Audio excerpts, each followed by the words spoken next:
murid-murid, mari kita bersambung dengan aktiviti yang kedua, iaitu cari makna kata. Okey murid-murid, sekarang cikgu edarkan satu lembaran. Okey, sekarang cikgu nak minta murid-murid melihat balik lembaran cikgu edarkan.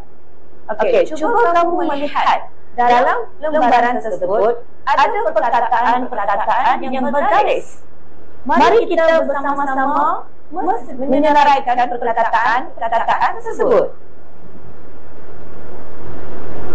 Okey, perkataan yang digariskan dalam lembaran tadi adalah ada 6 perkataan. Yang pertama, parlimen. Kedua, belia. Ketiga, debat. Keempat, antarabangsa. Kelima, pengasas. Dan 6, jawatan.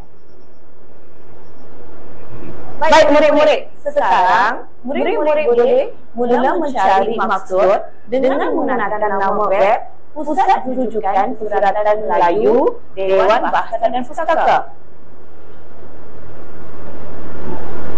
Baik murid-murid, sekarang kita bincang maksud perkataan bersama-sama. Perkataan yang pertama, parlimen. Maksud perkataan parlimen ialah majlis ataupun dewan tertinggi pembuat undang-undang yang terdiri daripada Dewan Rakyat dan Dewan Negara.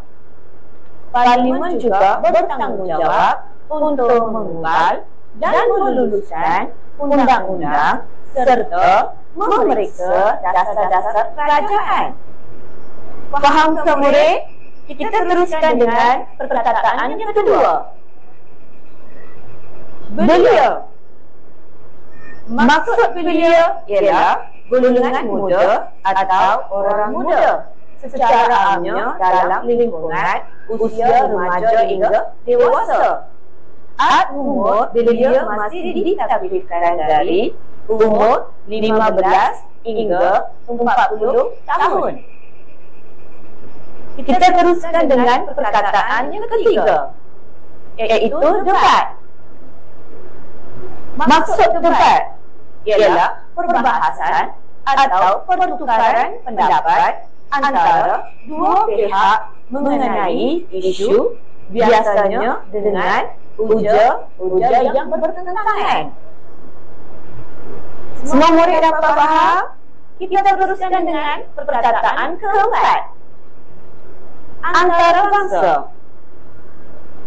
Maksud perkataan antarabangsa adalah melibatkan dua atau lebih negara seperti hubungan diplomatik, perdagangan atau kerjasama dalam bidang tertentu, iaitu kerjasama ekonomi, bantuan kemanusiaan dan keselamatan dan pertahanan.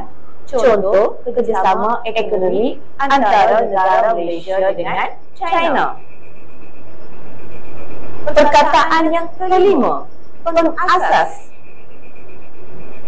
Maksud pengasas ialah orang yang memulakan atau menumbuhkan sesuatu seperti perniagaan, organisasi atau institusi.